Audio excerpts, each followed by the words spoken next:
PTA की तरफ से मुसलसल एहतजाज, बार-बार सड़कों पर निकलना, बार-बार जलसे करना, बार-बार जुलूस करने की कोशिश करना, ये सारी मेहनतें बिल आखिर अब रंग ले आई हैं और इमरान खान के लिए अब एक बहुत बड़ी और बहुत कामयाबी की खबर सामने आई है। उनका एक बहुत बड़ा मुतालबा मान लिया गया, बल्कि ऐसे कहें कि इमरान खान ने अपना एक बहुत बड़ा मुतालबा मनवा लिया और यकीन जानिए कि इस कामयाबी के बाद अब आप देखेंगे कि जो कामयाबी इमरान खान को 50% की स्पीड से मिल रही थी, वो 100% की स्पीड से मिलेगी। यानी कि जो मुश्किलात 5 दिन में हल हो रही थी, वो अब आपको खबरें रोज मिलेंगी, 2 दिन में हल होगी, 2 दिन में ये मसला हल हो गया, ये मसला हल हो गया। इतनी बड़ी सक्सेस इमरान खान को, पाकिस्तान तहरीक-ए-इंसाफ को मिली है। और इसके अंदर मैं आपको ये भी बता दूं कि सबसे ज्यादा जो क्रेडिट जाता है, सबसे ज्यादा जिन लोगों को अप्रिशिएट किया जाना चाहिए, सबसे ज्यादा जिन लोगों को दाद देनी चाहिए, इस कामयाबी का जो सेहरा जिन लोगों के सर जाता है, वो वही लोग हैं कि जिन्होंने कुर्बानियां दी, कि जो जेलों के अंदर जाते रहे, जो अपने ऊपर मुकदमात बर्दाश्त करते रहे, जिनकी चादर चार दीवारी का तकद्दुस पामाल किया गया, जो गिरफ्तार होते रहे, जिन्हें थाना कचहरी के अंदर जलीलो ख्वार किया गया, जिनसे कोशिशें की गई कि वो प्रेस कॉन्फ्रेंस कर दें, जो अपने घरों को 6-6 8-8 महीने तक छोड़ने पर मजबूर हो गए थे, कि जिनका मीडिया के ऊपर नाम लेना, यानी कि उनका नाम लेने पर पाबंदी लग गई थी।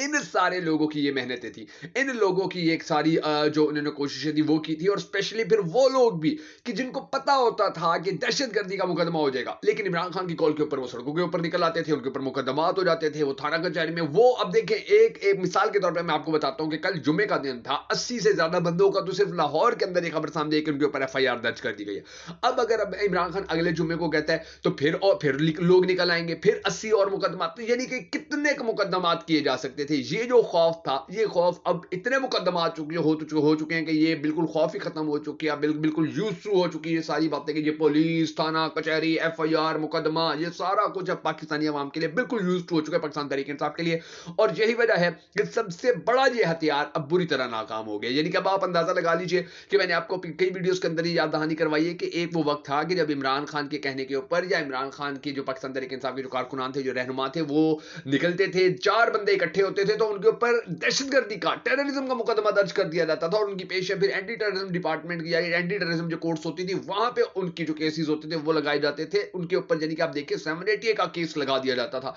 तो वो हालात जो थे अब जब से तब्दील हो चुके हैं। अब देखिए कि अब लाहौर के अंदर फिर जिन लोगों को पकड़ा गया वो नुक्से अमन का है, 3 दिन के अंदर उन्होंने बाहर आ जाना, या शायद एक ही दिन के अंदर वो बाहर आ जाएंगे, तो शख्सी जमानतें भी हो जाती है। तो ये जो मामला थे, ये सारी जो कुर्बानियां दी गई थी, जब उसका रिजल्ट सामने आया, उसके नतीजे के अंदर ये अब चीजें सामने आना शुरू हो चुकी हैं कि अब आस्ता आस्ता जो मामलात हैं, जो हालात हैं, वो बेहतर से बेहतर होते चले जा रहे हैं। जो चीजें थी अब वो बेहतर से बेहतर होती चली जा रही हैं। अब आप ये देख लीजिए कि 9 माह के बजाय इमरान खान ने कहा कि जी मुझे, अगर आप लोग 9 साल भी जेल में रखेंगे तो फिर भी आप मुझे शिकस्त नहीं दे सकते। और जो खबर सामने आई है वो ये है कि जी इलेक्शन कमीशन ने तीसरी बार जब इंट्रा पार्टी इलेक्शन हुए तो पाकिस्तान तहरीक इंसाफ की उनको मुस्तरद किया, मगर फिर उसी इलेक्शन कमीशन ने अब सुन्नी इत्तेहाद काउंसिल के बारे में ये फैसला दे दिया कि ये पाकिस्तान तहरीक इंसाफ के जितने भी आजाद कैंडिडेट जीते हुए थे, अब आजाद नहीं है, ये सुन्नी इत्तेहाद काउंसिल यानी कि एक पार्टी है, उस पार्टी के ये लोग हैं। अब इसका मैं आपको सबसे बड़ा जो फायदा था वो मैं आपको एक बता देता हूं कि इससे जो मखसूस नशिस्तें थी, देखिए वो आस्ता आस्ता इमरान खान को मिलना शुरू हो जाएंगी। फिर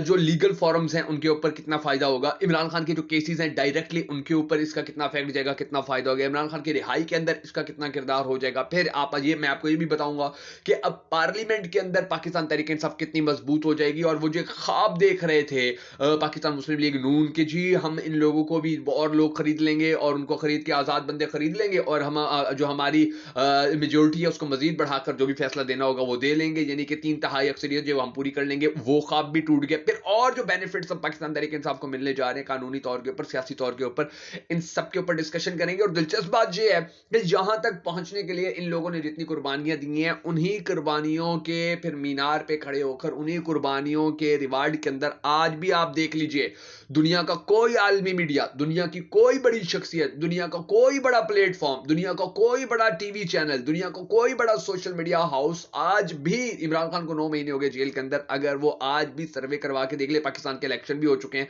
तो आपको हैरत होगी कि पाकिस्तान के सबसे बड़े मकबूल तरीन लीडर के बारे में अगर आज भी सर्वे करवाया जाए तो इमरान खान के अलावा, इमरान खान को तो ये सारे मिल के भी आप अब यूं कर लेंगे जी, एक जानिब इमरान खान खड़ा है, एक जानिब पाकिस्तान की सारी सियासी पार्टियां खड़ी हैं, तो पाकिस्तान के अंदर कौन किसको पसंद करता है, आप हैरान हो जाएंगे इमरान खान की मकबूलियत को देख के। तो इमरान खान का डटे रहना, इमरान खान के कारकुनान का जो डटे रहना था, उन्होंने ना सिर्फ इमरान खान को कामयाब कर दिया, पाकिस्तान तहरीक इंसाफ को भी कामयाब कर दिया। और अभी ये जो कुछ और चीजें आई हैं जो मैं आपके साथ शेयर करने जा रहा हूं, आपको सुनकर बड़ा अच्छा ये फील होगा और बड़ी अच्छी आपको यानी कि ये चीजें लगेंगी, मगर उससे पहले हम सबको अल्लाह तबारक व तआला के हुजूर गिड़गिड़ा कर ये दुआ करनी है कि हमारे पाक परवरदिगार हमारे मुल्क के हालात के ऊपर रहम फरमा, हमारे मुल्क के हालात को बेहतर कर, पाकिस्तान का अगला वज़ीर आज़म उस शख्स को बना के जिससे ये पाकिस्तानी कौम बड़ी टूट कर मोहब्बत करती है और वो भी पाकिस्तानी कौम से बड़ी टूट कर मोहब्बत करता है। अगर आप भी हम सबके साथ मिलकर होने वाले इस दुआ में शामिल होना चाहें तो कमेंट सेक्शन में आमीन जरूर लिख दीजिएगा और कमेंट सेक्शन के अंदर आपने ये भी जरूर बता देना कि आप आने वाले वक्त के अंदर पाकिस्तान का अगला वज़ीर आज़म किसको देखना चाहते हैं। और हमेशा की तरह आपसे यही रिक्वेस्ट कि अगर आप हमारी ये वीडियो हमारे फेसबुक पेज पर फैक्ट्स के ऊपर देख रहे हैं तो हमारे इस वीडियो को लाइक करके शेयर कर दीजिए। अगर आप हमारी वीडियो हमारे यूट्यूब चैनल के ऊपर देख रहे हैं तो हमारे यूट्यूब चैनल को सब्सक्राइब करके हमारे इस वीडियो को लाइक कर लीजिए, क्योंकि ये क्लिक्स आपके लिए फ्री ऑफ कॉस्ट होते हैं लेकिन हमें बड़ा सपोर्ट करते हैं, बड़ा कॉन्फिडेंस देते हैं, बड़ा एतमाद देते हैं। तो ये काम आपने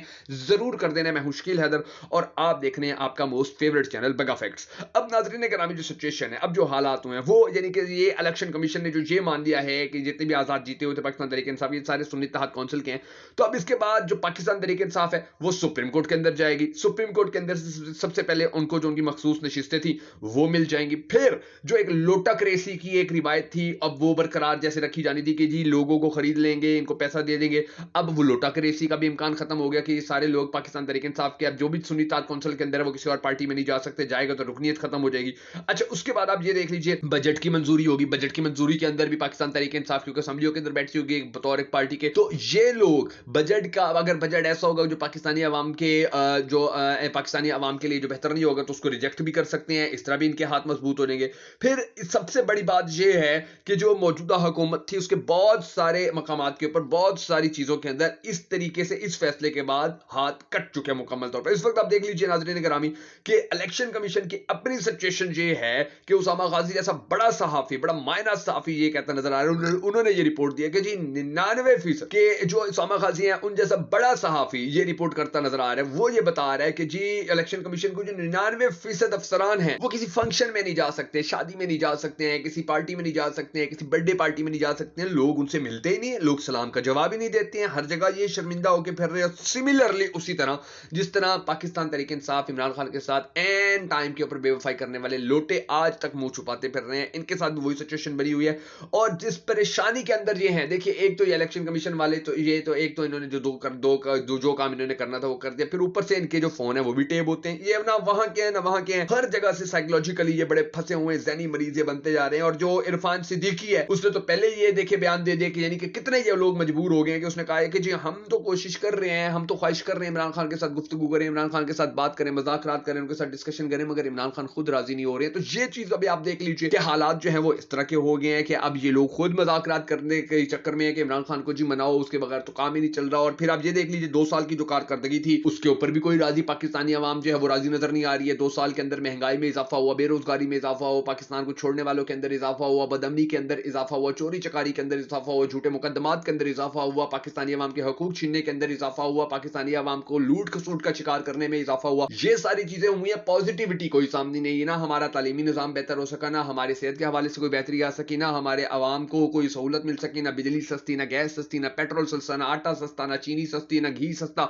कुछ भी सस्ता नहीं हो सका। तो पाकिस्तानी अवाम जो है वो 2 साल कारकर्दगी से भी बड़ी मायूस है और उनको पता चल चुका है कि हम जितना भी अरसा रहे हमारे खाते कुछ नहीं है, यानी कि हम बिल्कुल वेले तलंगे कर कुछ नहीं सकते हैं, एबिलिटी कोई नहीं, काबिलियत कोई नहीं है, हमारे अंदर कैपेबिलिटी कोई नहीं है। तो यही वजह है कि अब जो इरफान सिद्दीकी है वो कहते नजर आते हैं कि जी हम तो इमरान खान को कहते हैं कि ऑफर करते हैं कि आए जी मुज़ाकरात करें, बैठें, डील करें, समझौता करें, कोई आप माने कोई हम माने, किसी तरीके से गेम आगे चलाएं, मगर इमरान खान नहीं मान रहे हैं। तो अब ये यहां से भी देखिए कितनी बुरी तरह फंसे हुए हैं। फिर आप ये देख लीजिए कि जो हालात हैं जहांगीर तरीन के भी सारे पाकिस्तान देख चुका है, परवेज खटक के भी देख चुका है कि जिसने फिर इमरान खान के साथ डायरेक्टली पंगा किया तो उन सबके साथ क्या हालात होंगे। वो अपनी सियासत तक छोड़ने पे मजबूर हो चुके हैं, सियासत तक छोड़ के चले गए। फिर जो पाकिस्तान तहरीक इंसाफ है वो अब अपना असेंबली के अंदर पार्लिमानी जो लीडर है उसको भी वो सिलेक्ट कर सकेगी। सिंडिकेट कमेटियां जो है इनके अंदर भी ये शामिल हो सकेंगे। राणा सनाउल्लाह जो है वो बार बार ये कह रहे हैं जी बात तो ये है कि जी अब मियां साहब आएंगे तो ही कोई काम बनेगा, कोई बात बनेगी। अब मियां साहब को सामने आना चाहिए और मियां साहब तो 2-3 दिन से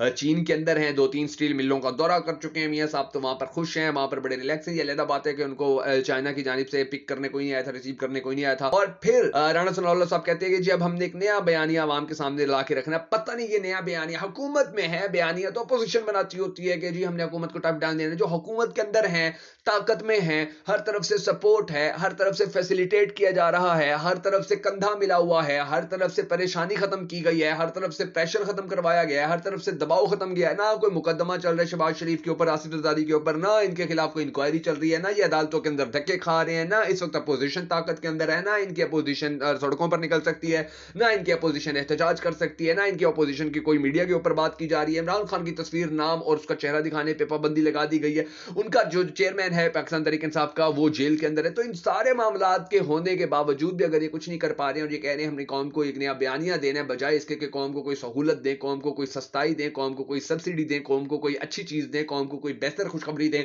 कौम को अच्छी पॉलिसी दें, ये कह रहे हैं जी हम कौम को बयानिया देने की कोशिश कर रहे हैं, बयानिया देने के लिए हम बहुत जल्द आवाम के अंदर आएंगे। तो ये चीजें जो आप देख रहे हैं, ये चीजें तो फिर इनकी नाकामी का सबूत है। शहरियार आफरीदी वाज़ेह तौर के ऊपर कह चुके हैं जी कि हम नून लीग से नहीं बात करेंगे, हम तो आर्मी चीफ से बात करेंगे, डीजीआई से बात करेंगे। तो ये वटकट्टा भी खुल गया कि जी नून लीग वाले जो कुछ करते रहे उनका कोई असर नहीं होना। फिर आप ये देख लीजिए कि महमूद अचकजई के जब वारंट गिरफ्तारी है वो निकाल दिए गए जी, अब महमूद अचकजई को गिरफ्तार करो। अब ये मामला देखिए, इस तरह मामला जो हैं, इस तरह मामला ठीक नहीं हो सके 2 साल में। अगले 2 साल के अंदर भी अगर यही हालात रहे तो गेम जो है वो इसी तरह रहेगी और इमरान खान के बगैर अब कोई सोल्यूशन नहीं रहा। अल्लाह तबारक व तआला हमारे मुल्क के हालात के ऊपर रहम फरमाए, हमारे मुल्क के हालात को बेहतर करे। अगर आप भी हमारे मुल्क